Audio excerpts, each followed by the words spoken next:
Let's start the final panel. Dr. Raja Mohan has kindly consented to, in a sense, give a readout of the last 2.5 days to the Deputy NSA. In a sense, he's also going to present to all of you some of the key issues we heard, we recorded, we might be dealing with and grappling with as we produce our documents from here on. Dr. Raja Mohan, may I request you, please?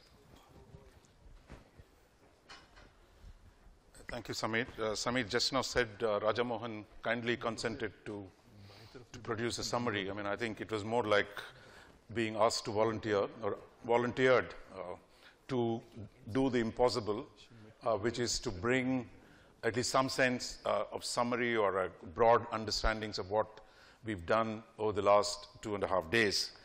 Now, I think it's impossible to do justice to this in barely 15 minutes that I have. About 15, this is the 14th session, 55 speakers spread over 2.5 days, and that I'm just not told to read out. Now, to read out what 10 rapporteurs have produced, the summaries of different forms, I think it's going to be an impossible task. So what I'm going to do is really to touch upon some highlights, given the 15 minutes. If you don't find too much of what you said, you'll have to pardon me, that barely will cover 1 or 2 points in each session. But we will have a comprehensive, solid report at the end of this in a few more days, and it will be distributed to all the participants. So I think this is really to give you a flavor of what we've done in the last 2.5 days. I think we began with a pre-conference dinner, basically reviewing the developments over the last 1.5 years, certainly the impact of the Snowden affair on the whole debate on cybersecurity, cyber governance, and a range of other issues. I think the central theme that came out of the first session was that, look, the state is back in a significant way. The age of innocence has ended. The ideas of individual, a libertarian utopia or a technological cornucopia minus the state, that world, as James keeps calling it, an experiment. That experiment has come to an end, and that here we have to deal with the state power in a fundamental way in how cybersecurity, cyber governance, and the principles and organizations are going to develop in the coming years. But if state is back, but of course there are significant differences between states and within states, and that it is managing these differences both within and across states that is going to really test our ability to construct a framework for cyberspace that meets competing demands of freedom, of stability and security, and of economic growth and prosperity. So there are, as we discussed in the last session, there are tensions between this, there are going to be trade-offs, but I think the challenge is how do you produce a framework that meets all this interest. We had some discussion in that session whether the cyberspace is a global commons. In fact, we made this nice distinction between thinking of it as global commons versus having global character. These two are different things, that whether from the perspective of international law or from the perspective of the economics, where commons is a common concept, that it does not fully meet those criteria, and that there are other elements to this which complicate a simplification of it as a global commons. But the problem is, of course, it has global character, that the trans-border universal nature of the cyberspace creates a whole range of problems, and I think the challenge is going to be how do we address these. And I think we've also seen that many of the traditional divisions in this debate, North versus South, East versus the West, many of those do not hold because the way the axes are being drawn today in the discourse are very, very different. So therefore, we got to be prepared for that. Then when we began in the second day with the actual sessions, we began with this idea of what is a social media, disruptive or democratic. That was one of the first sessions that we had. There again, I think I was hoping James wanted to use the example of the Bible, but he has done it. Now, this idea that we have so much fascination for social media, but I'm just reflecting, see, last 400 years. You had the printing press, you had the newspaper, the mass circulated newspapers, you had the radio, you had the telephony, you had the television, and now the social media. If you see the amount of attention of all these have drawn historically a lot of attention, how they were disrupted. Would they help stabilize? Would they help grow? That this is not a new dilemma that we're facing, and I think this is deeply rooted in the introduction of new technologies and that allow mass participation, mass expression, and mass communication that together these produce a whole range of challenges. And I think, like all debates, this has produced a number of antinomies or contradictions, you like, integration versus fragmentation, about empowerment, polarization, about producing a greater unity versus producing hate speech. That the media today does all these things, the social media, and the challenge is how do you regulate the new dynamic that is produced, because unlike the previous revolutions in mass communication, this one is in its scope, in its impact, is far more comprehensive and far more powerful medium. So therefore, the question of how do we deal with this twin character of social media, and I think that's going to be the big challenge that we discussed. And we also talked about how how do you affix responsibilities to different parts of this? Those who generate information, those who transmit information, and those who use that information, and those issues need to be settled. And I think we have a huge amount of work to do in the coming years on a range of these issues. Then we talked about terrorism. How do we deal with terrorism in cyberspace? I think there's been a general agreement that, look, the nature of the threat has expanded. There are more attacks. There are more intensification. The frequency and the intensity of malicious activity on the cyberspace have dramatically increased. So, but the question is, as somebody said, I think the idea that came through, one answer to this was surveillance. It goes back, I think there was a days when the intelligence bureaus, whether in India or abroad, routinely opened other people's mail because you needed some surveillance to see what bad characters were doing. But today, the capacity, the same technologies have provided extraordinary capacity for surveillance. So I think that some surveillance to deal with the challenge of terrorism is going to be inevitable, and we've seen a lot of that happen. But I think the trick is to find that that balance between, as somebody said, surveillance is like salt. A little bit of it is good. A lot of it can be terrible. So I think it is a judgment, how do you find the right amount of surveillance, and what level of accountability are they going to be in those agencies of state that actually undertake the surveillance process. And then, of course, like in the previous other aspects of counterterrorism, that we need interstate cooperation is quite clear. I mean, that there's need for much more cooperation between governments is quite clear. But I think the interests of states vary. The willingness to cooperate will vary. So therefore, finding the right steps forward for expanding international cooperation becomes a critical challenge in the coming years. Then we had some discussion on the idea of global cyber market, how it has evolved. And I think here again, the range of new actors that have presented themselves create a whole set of new contradictions that we have to deal with. This idea that you could do business without the government, or the technological utopia that we've talked about, that's come to an end, that the private sector does recognize the government has a role and that it's going to play something. So the government-business relationship, the G2B relationship, how does this work itself out in the cyber domain is going to be an important one. But the problem, of course, is the business is not a united force. We've seen in the case of net neutrality that there are competing interests within the cyber domain. It's not as if the private sector has the same interests. There are different interests, and those mediation between competing interests of the capital, competing interests of sectors, that still has to be done by the state. But the kind of laws you enforce would produce outcomes that are going to affect different groups of the capital, different groups of business in different ways. So therefore, that has to be dealt with. There is also the problem in terms of interstate relationships in relation to business. Spying, espionage, the whole question of what are the rights and duties of states in terms of respecting intellectual property produced in another country. That has become a major issue, and I think dealing with that is going to be a big challenge. And then you have this whole, is it going to be localization of data or globalization? Now, this idea that has come up in different forms, I think you have an issue. I mean, is it merely about gaining sovereignty? That is, if you gain sovereignty, does it produce outcomes on the economic front that are entirely to your liking? That is, you could say, look, I'm going to keep all the data in my own country.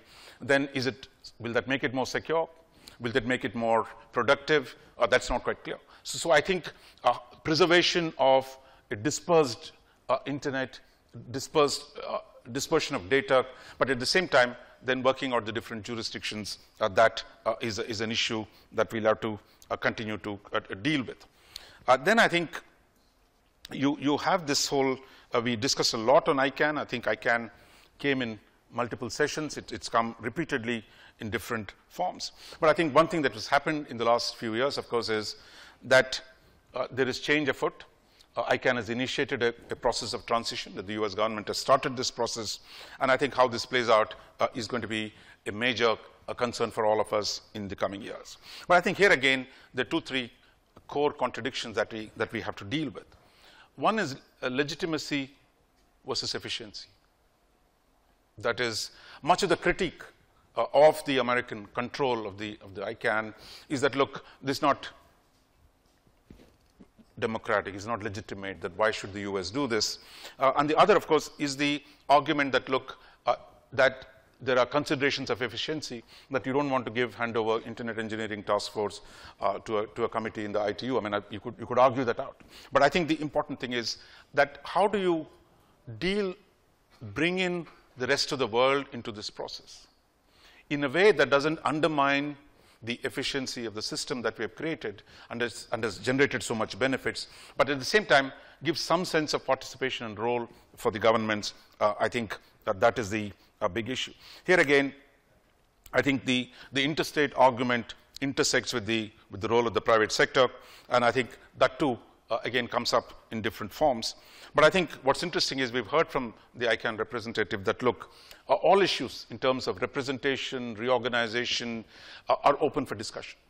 So there is scope here today to engage with the ICANN in various forums today, how we proceed to reorganize, restructure without losing the significant benefits of it. The minister from Netherlands, a former minister, said, look, you can't abandon the private nature, but you need some advisory role of the governments, and producing that balance between the two remains a very, very important one.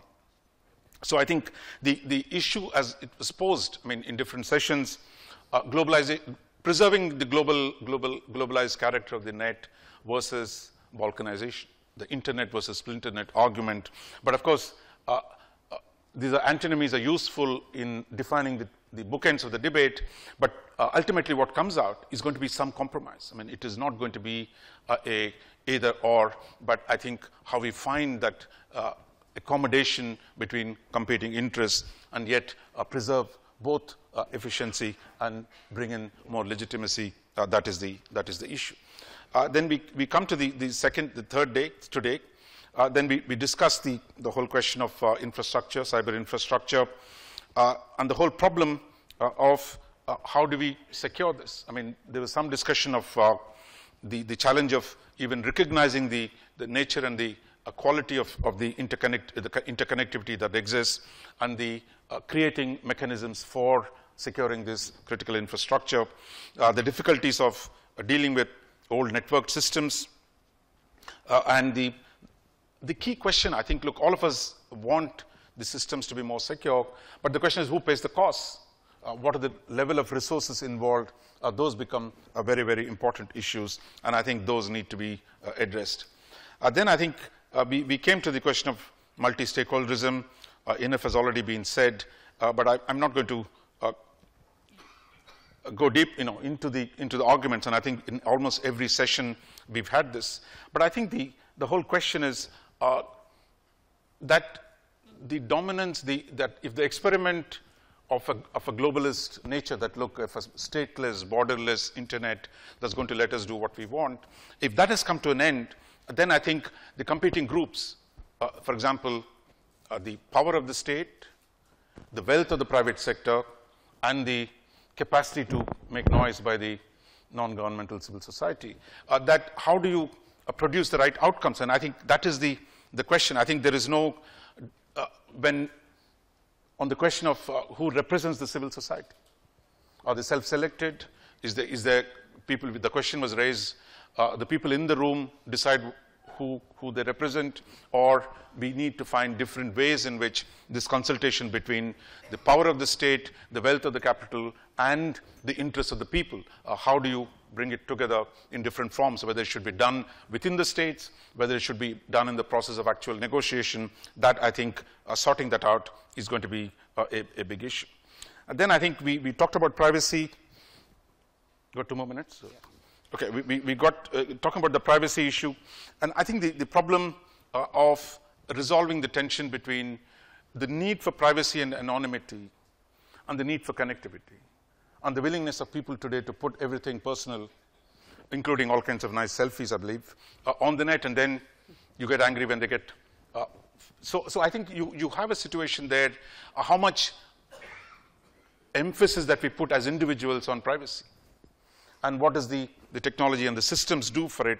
So therefore, finding that balance between anonymity and connectivity, between privacy and security, these issues I think were discussed, I think, in different ways, and I don't think we have answers yet, but I think this conversation will need to continue.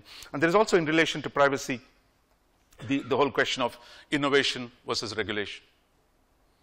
How do you let innovation unfold, and how do you prevent too much regulation from killing the prospects for innovation? There, I think we're going to have serious problems that need to be sorted out.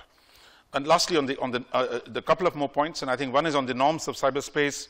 But I think the essence of what we came to was that, look, that there is going to be no grand design that's going to produce in one shot a set of principles or set of guidelines of how the world is going to be organized. What we need is pragmatism, to be able to do small things, to be able to create habits of consultation and cooperation between states, which need to produce that through sectoral approach, plucking low-hanging fruit, doing things which are doable, doing small things, and doing things in such a way that we create a set of rules that emerge out of this, and not designing a single grand framework. Like we use the example of Kellogg Brand Pact. You can outlaw war, it doesn't go away.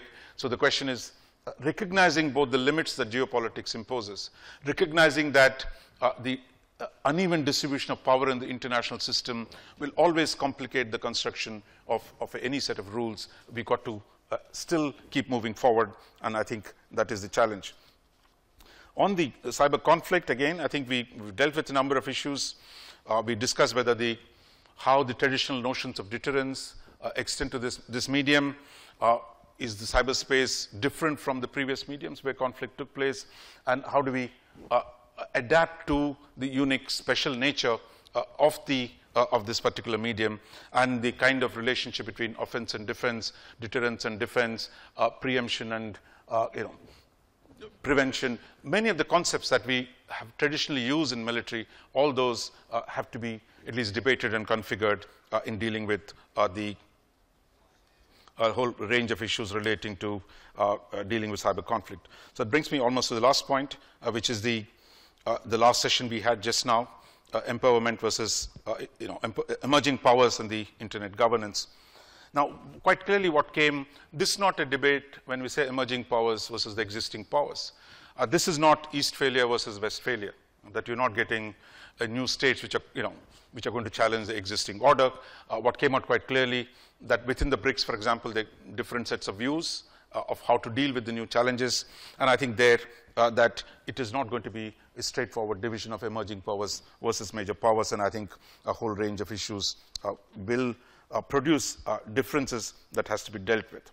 We've also heard there that privacy, that different societies have different levels of privacy and security, how they find the mix. So I think that again will vary from country to country.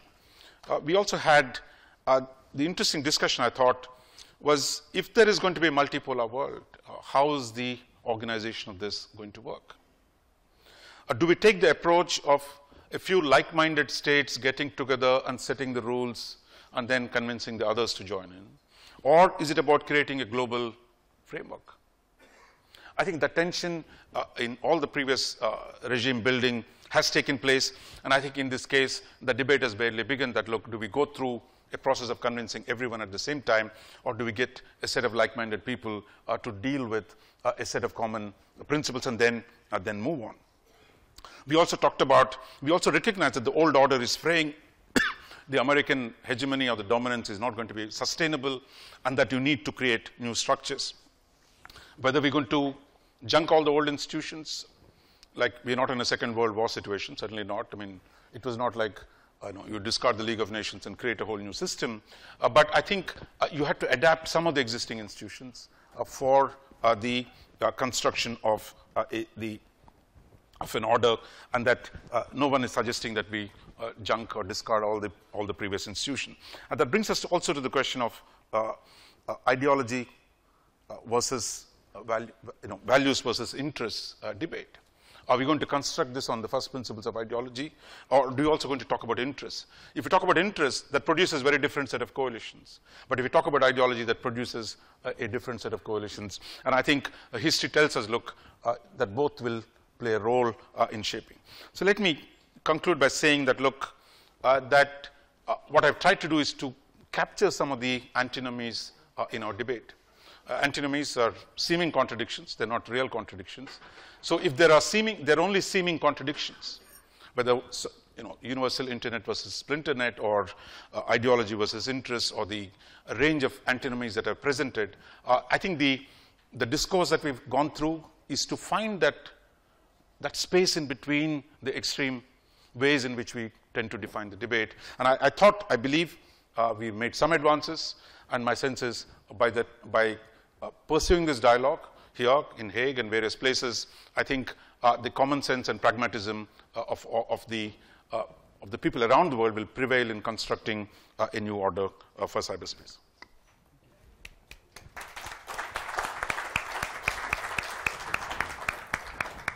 Actually, you captured a century of conversations on this. It was fantastic. The next speaker is Angela McKay, who's been with us for the last 3 days. She is director at Microsoft. We started a conversation with you 7 or 8 months ago. And thank you for your support, for your ideas, and certainly for your participation. Angela, can I request you to speak to us? And yes, you don't like the podium, so you can speak from where you feel more comfortable. Thank you.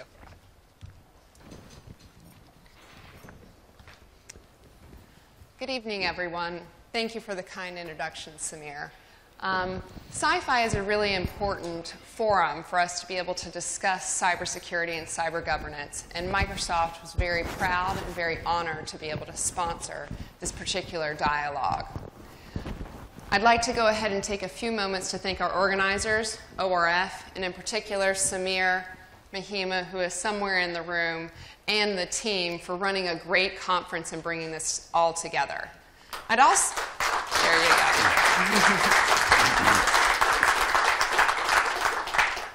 I'd also like to thank the other organizers and all of you in the room, the attendees here. The conversation has been vibrant, and we've had some really interesting discussions that do help drive the dialogue forward. And that doesn't happen in every single conference, so thank you for that. I'm very fortunate. This is my 6th time to be able to visit India, and I love coming to this country. And my friends and colleagues and my family really know that. But when I get asked that question, why do you love coming to India, there are 3 things that come to mind, and I thought I'd raise these before I get into my closing comments. First of all, India is very hospitable. I always feel very welcome in this environment. Whether I'm meeting with the Microsoft subsidiary, talking with government officials, or even going out and doing shopping, because I do like to do some shopping while I'm here, I always feel very welcome. Second of all, I've noticed that the people of India have such great intellectual curiosity. And you don't see that everywhere. And what's really interesting about that, it's not just intellectual curiosity to help advance themselves as individuals, but it's intellectual curiosity to help advance the country and society writ large. And that is a unique characteristic that I think we need to acknowledge.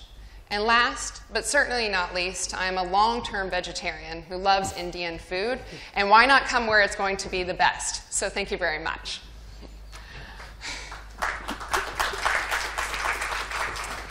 So my closing comments, I'm actually going to talk about 4 types of changes that have been talked about throughout the course of the conference, the outcomes from that, and 3 concepts that I think will help all of us manage through those changes and help actually improve cybersecurity.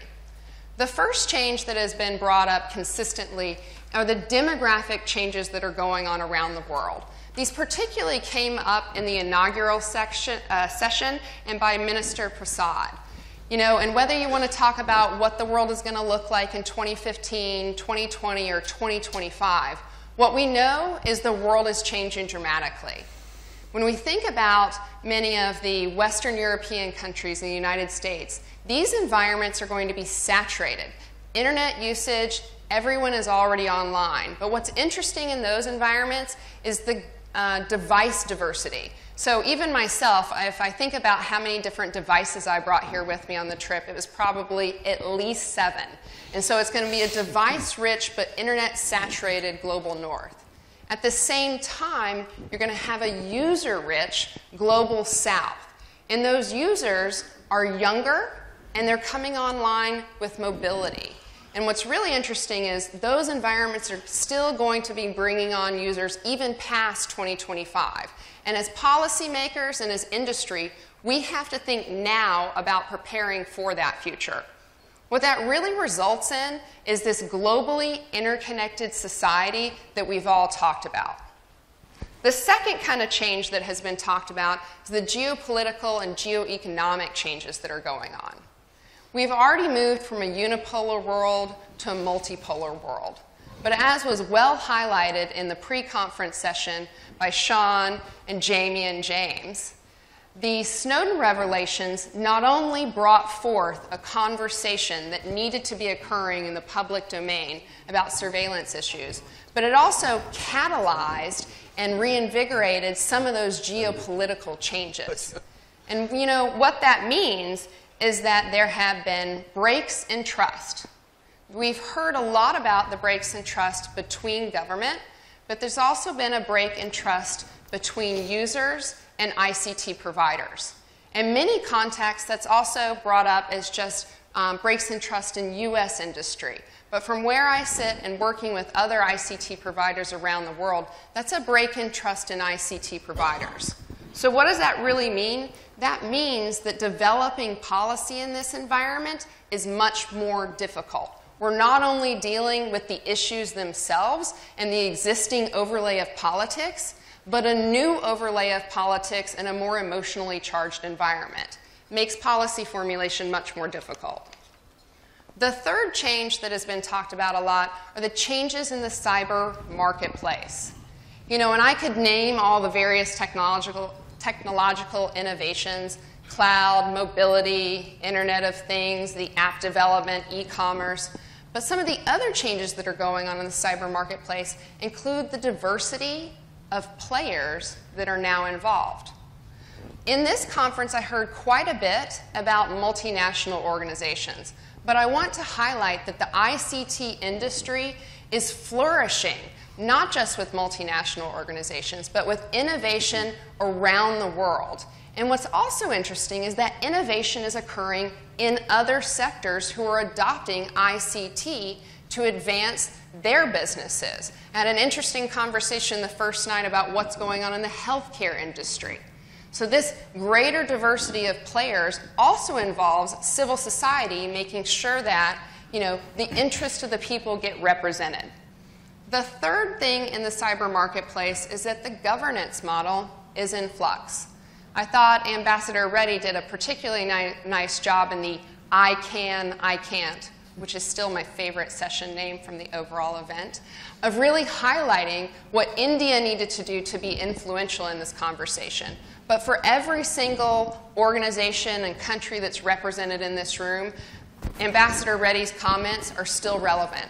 If you're going to be influencing what's going on with internet governance, you're going to have to be engaged and resourced in order to do that.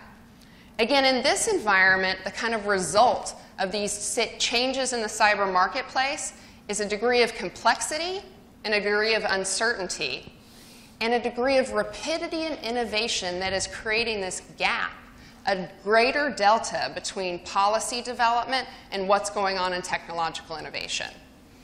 The last thing I want to talk about in these changes are the changes that Microsoft is actually making recently. When we look at that globally interconnected society, we recognize the degradation of trust, and we're seeing this uncertainty and complexity.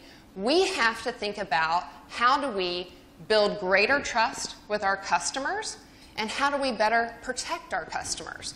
And this is something Microsoft has been doing for many, many, many years. We've had a long-standing commitment to security, privacy, and reliability.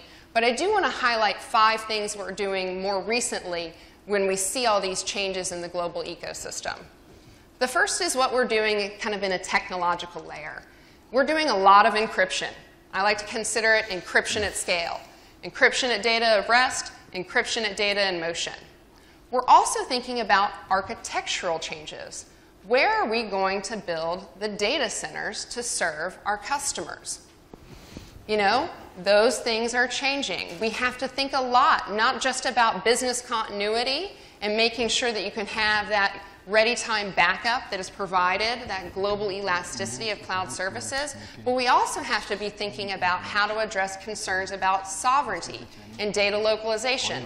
And just to be very clear, we cannot build a data center in every single country in the world. It breaks the model of the cloud. But fortunately, at least here in India, you are going to be getting your own data center. Our CEO, Satya, was here a few weeks ago and actually announced that. But we're thinking really carefully about what to do in the architectural layer. We were already doing transparency reports before the Snowden revelations, but since then, we've upped the ante. We actually sued the US government so that we could provide additional information in the transparency report on the number and character of law enforcement requests and intelligence requests for our customers' data. In the legal domain, in addition to that case, we've started to challenge the extra-jurisdictional reach of the US government. That particular case is still making its way through the judicial system, but will set a precedent for the globe on how jurisdictional reach is managed and how to protect customers' data no matter where it sits in the world. The last piece is we're continuing to advance a broad series of activity in the policy space, and I happen to personally be pretty close to those. If you see policy in my title, you'll know why.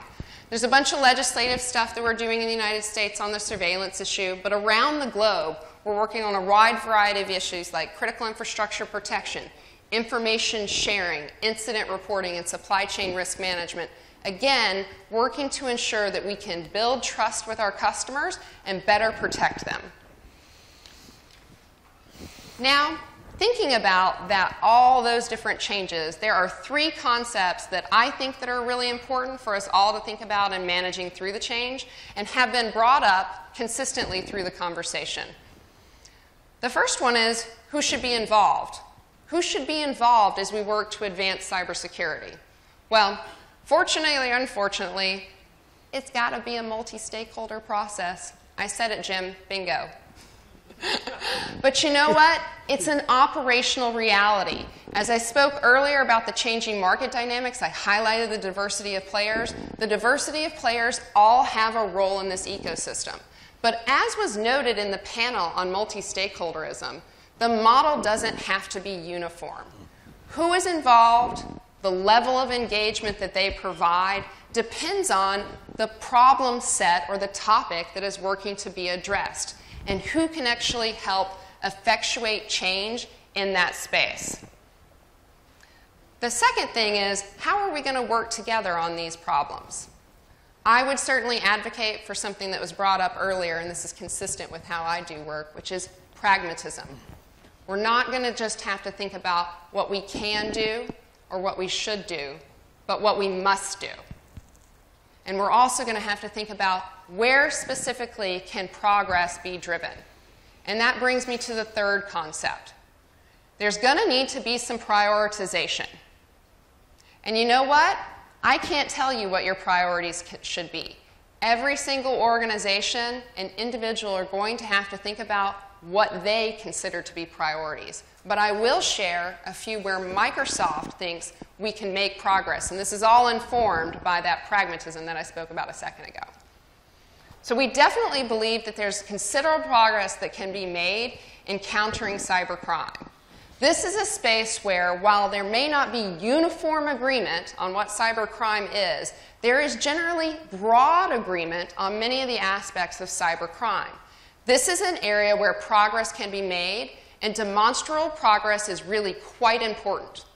That is important because when you engage on a topic and you see progress, it provides return on investment, and it enables you to come back and work on other problems.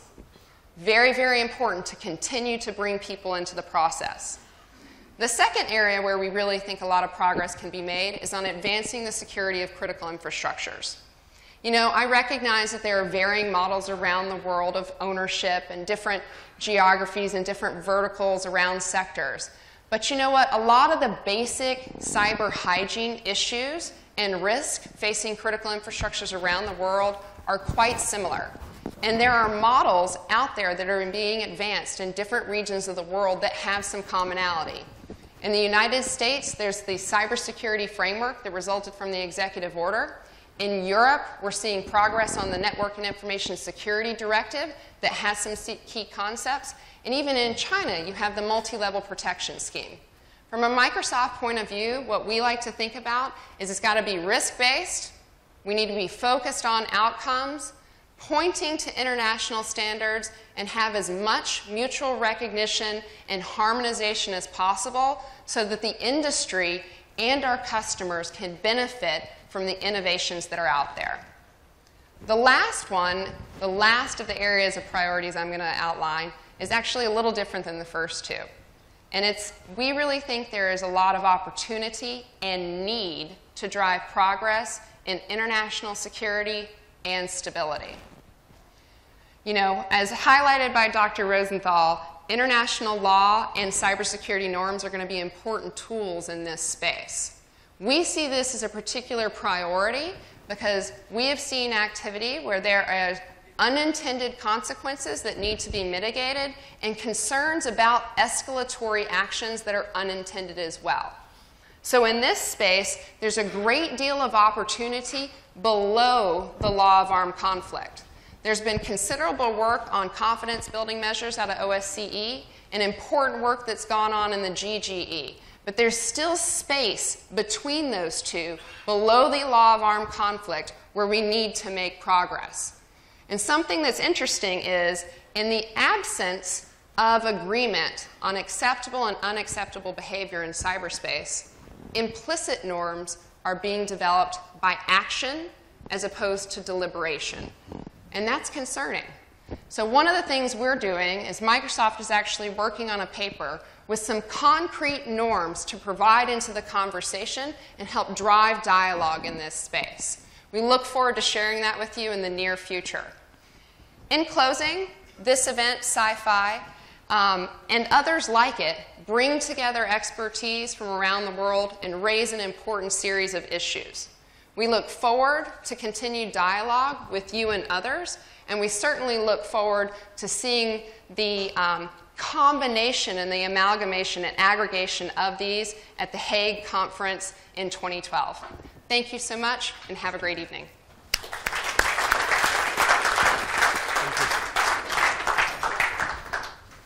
Thank you, Angela, for wonderful exposition on the state of the debate and some ideas going forward. So I'm not going to read the CV of our Deputy National Security Advisor, but I'm going to mention three facets of his professional life. First, he started his career in a semiconductor industry. and he decided to move to government, and the semiconductor sector never took off. That's purely coincidental. It's not.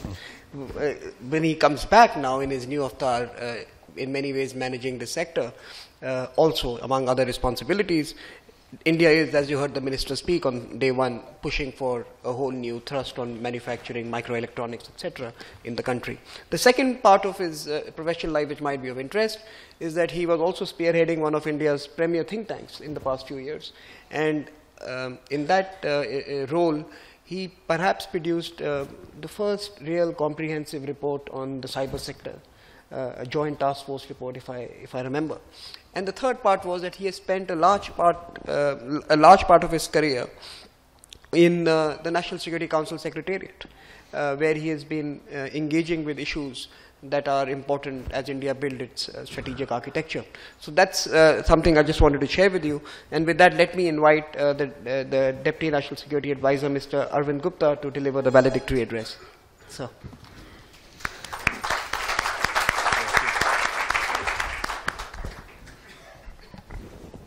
Thank you, Sami, for that kind introduction. Just a small correction. It was not semiconductor industry that I was involved. At that time, I was involved in large-scale integration research. And that was way back in 1974.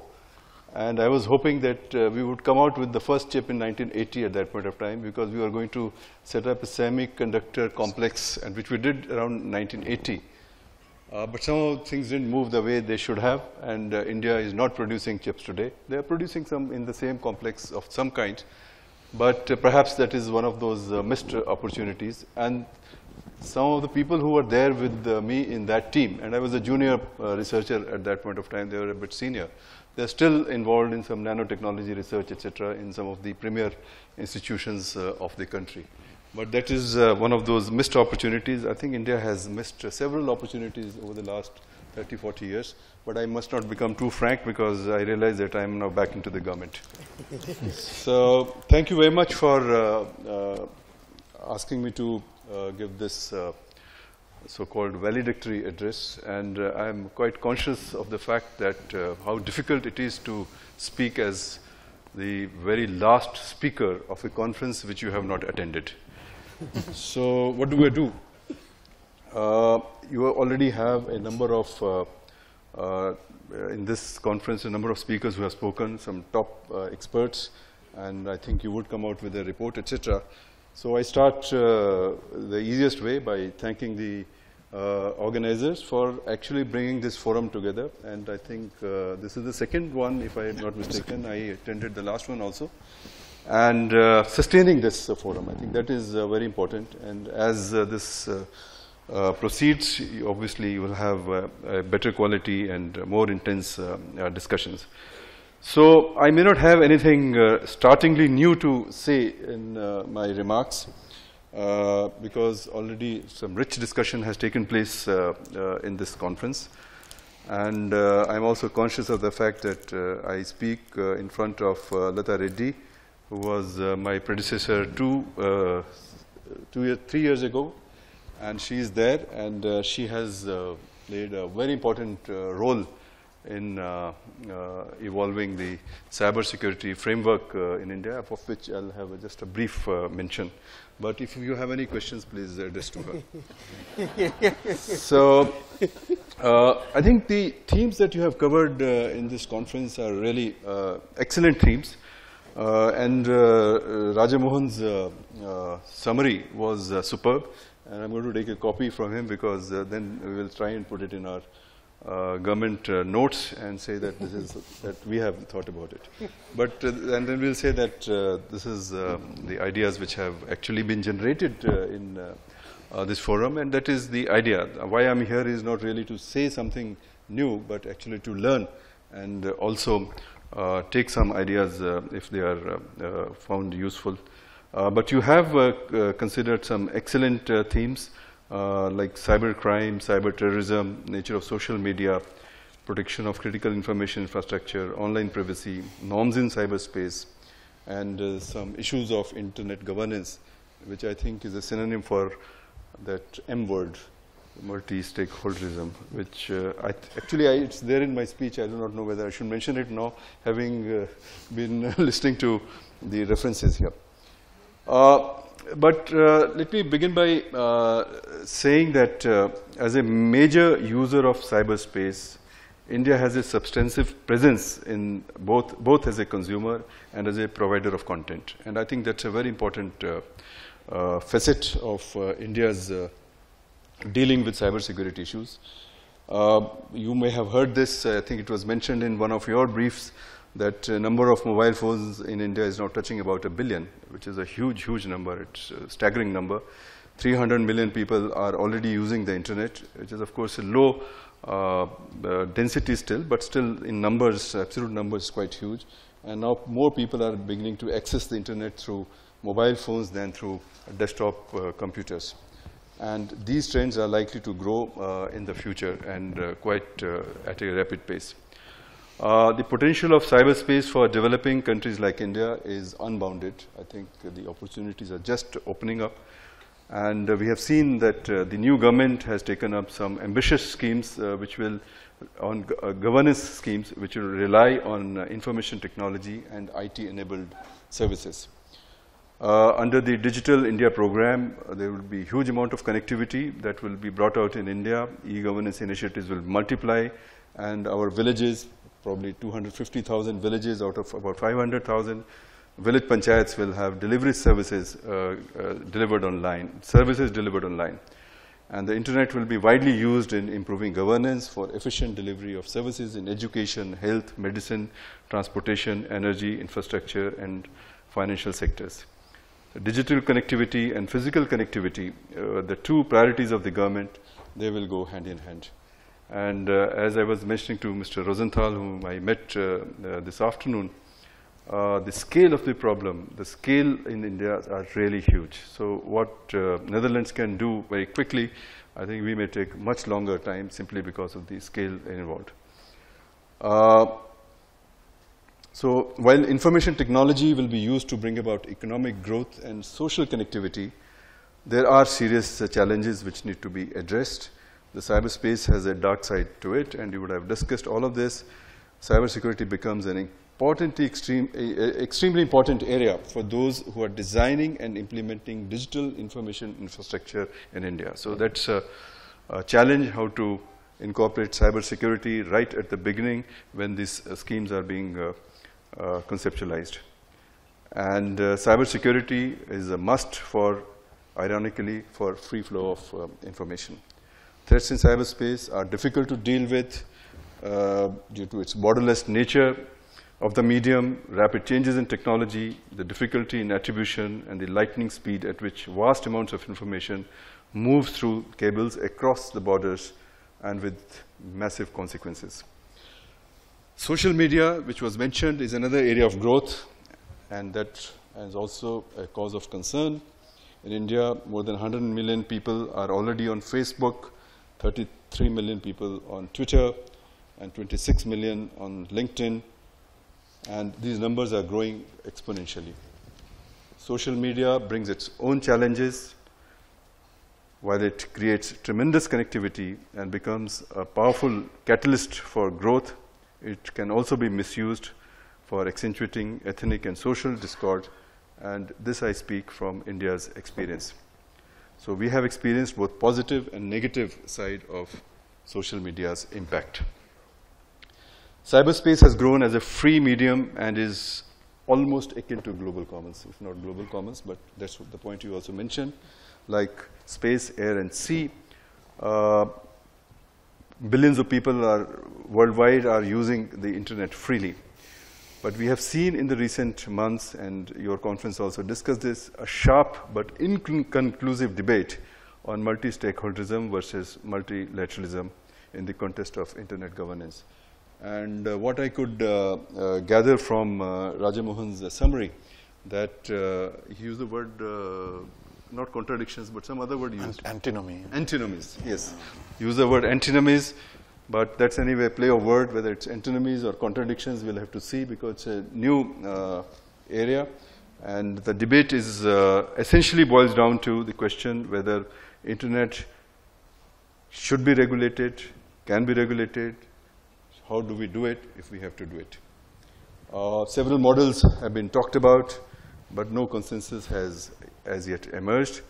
And I have a feeling it's going to be a long time before such a consensus emerges. And I think we can, Raja Mohan is an expert on these issues, whether you take the arms control issues, nuclear issues, chemical weapons, you take any number of other regimes. It took decades before you could come to, or law of the sea, it took decades before you could come to any conclusions. And even today, law of the sea has problems, space regime has problems, so many other regimes have problems. So cyber is going to be, I suspect, a similar situation where we will be discussing these issues for a very, very long time. But the need for balance was pointed out by Raja Mohan. A balance needs to be brought about in this various poles of contradictions or antinomies. What has emerged is in the recent past, the increasing assertion by states that state sovereignty should be respected in cyberspace as well, and that state is an important and legitimate stakeholder in cyberspace. I think that cannot be doubted, because if you have so many stakeholders, so is the space, and this point was very well brought out in the summary Dr. Raja Mohan gave us. However, the precise role of states in the regulation of the internet is not yet determined, and there is no unanimity on this question as yet. I think a word about cyber conflict that was also mentioned. It's a very delicate situation at the moment when you realize that the entire spectrum of conflict, starting from low intensity conflicts to the highest, that is nuclear, somewhere cyberspace also is now fitting in, and there is a link. And I think these are the issues which need to be discussed, and they are being discussed.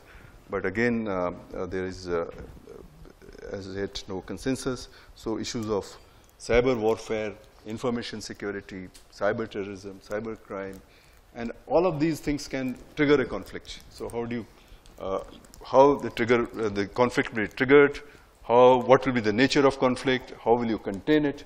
I think these are some big issues that are being discussed.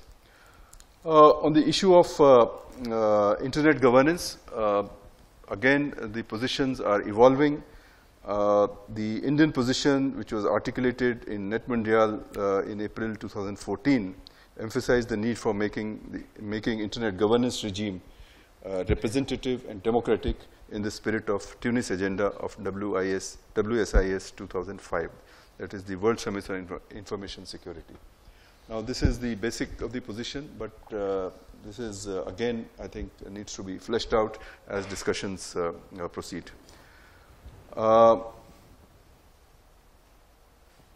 Cyber, in recent years, the question of norms of state behavior in cyberspace has assumed urgency, recognizing that information and communication technologies have reshaped international security environment. The third UN group of governmental experts report of June 2013, of which India was a member, had recommended that norms derived from existing international laws are relevant to the use of ICTs and are essential to reduce the risk to international peace, security, and stability. Now, the fourth GGG has already held one meeting, and these issues will be taken up further. Unfortunately, this time India is not a member of the UN-CTED, but some of the gentlemen who are here I met, and they said that we will remain in touch, and Indian position on these issues will evolve, and we'll be happy to have these conversations flowing. The report also stated that international law, in particular the Charter of the United Nations, is applicable and essential in promoting an open, secure, peaceful, and accessible ICT environment. However, the debate on norms is still inconclusive. What these norms should be and how they should be implemented is yet to be determined. As I was mentioning to some of my friends here, I think UN-CTED is a useful forum, but it should be made more representative, and perhaps its remit might be, it should be considered where its remit could be expanded a little bit to take some of these issues. And Rajamohan mentioned about the issue of legitimacy. I think whatever we do in cyberspace should be legitimate. Otherwise, it will be just a few people, a group of people coming together saying something. But where is the legitimacy on this? So some UN forum, I think, needs to be devised where these issues can be discussed in a legitimate fashion. For the forthcoming ITU Plenipotentiary Conference in Busan, South Korea, which is being held in October-November, India has submitted a paper on Internet-related public policy. It emphasizes that policy framework on the Internet governance at the international level must involve the governments of various nations through mutual consultations and negotiations. In this regard, governments also need to involve all their stakeholders in the consultation process. So governments also will have to work their own multi-stakeholderism before they come out with some positions. India is dealing with the challenges of cybersecurity in multiple ways, and one of the most important areas has been the formulation of National Cybersecurity Policy in May 2013 and conceptualization of cybersecurity architecture under which critical cybersecurity institutions will be constructed. The salient aspects of this architecture I will just read out, but that's where Ambassador Lata Reddy had played a major role. And some of the aspects, it's a big document, so I don't want to go in detail, but a few points I would like to mention here. Operationalization of a National Critical Information Infrastructure Protection Center. Establishment of the National Cyber Coordination Center for threat management and information sharing in real time.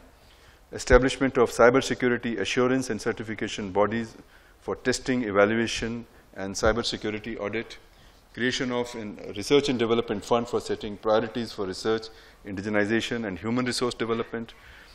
And a very important part of this architecture is the public-private partnership on cybersecurity. And we have a joint working group which has met several times, and we have been discussing some of the issues of market, etc., and how the government and the industry can have a dialogue and a consultation and be equal partners. These issues have been discussed, and I think this dialogue will go forward. And then, of course, an extremely important issue of capacity building. That is a very big term. This will be the focus of our efforts in the future, and which also includes the creation of nearly 500,000 cybersecurity professionals, and how to do it, what infrastructure to make, what ecosystem to make. And there the private sector will also be involved. This is a very, very big issue. India is now engaged in implementing some of the policy initiatives, and these are in advanced stages of implementation, and we are hopeful that sooner than later, India will have a cybersecurity architecture in place. International cooperation is a very important aspect of India's cybersecurity policy.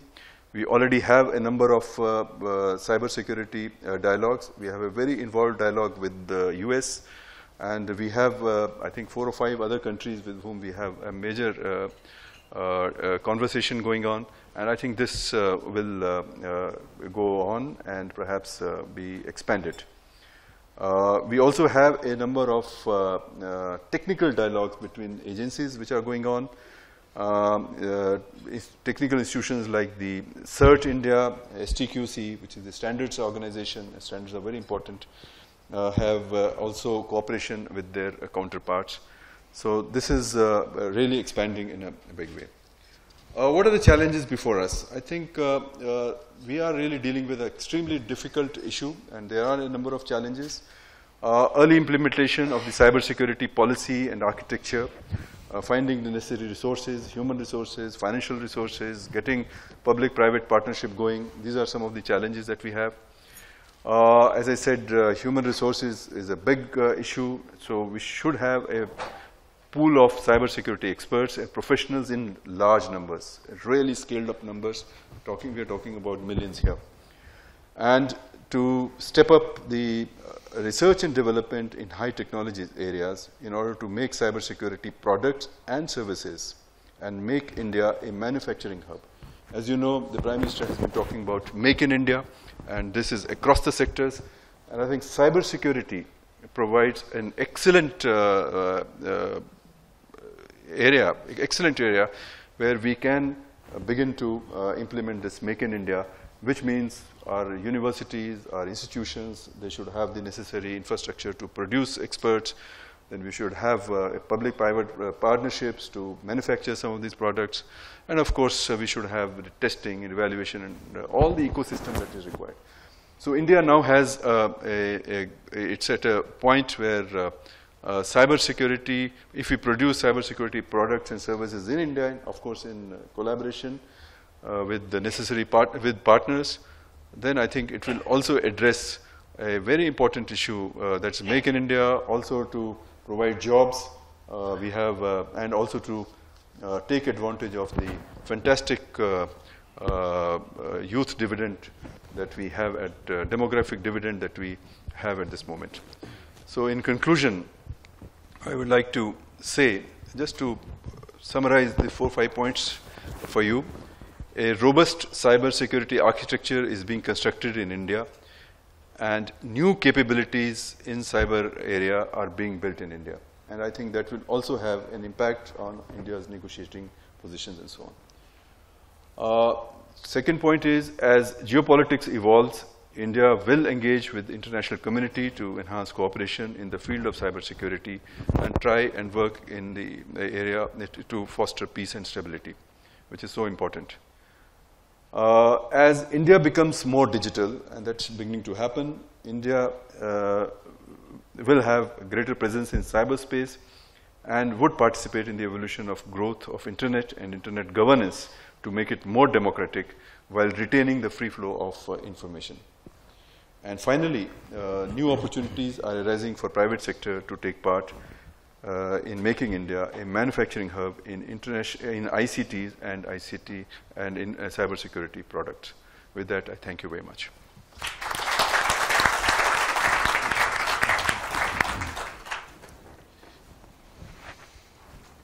Thank you very much, sir. You covered a wide range of issues from the M word, multi-stakeholder, to the role of the state, in fact, to the precise role of the state in internet governance, issues of legitimacy.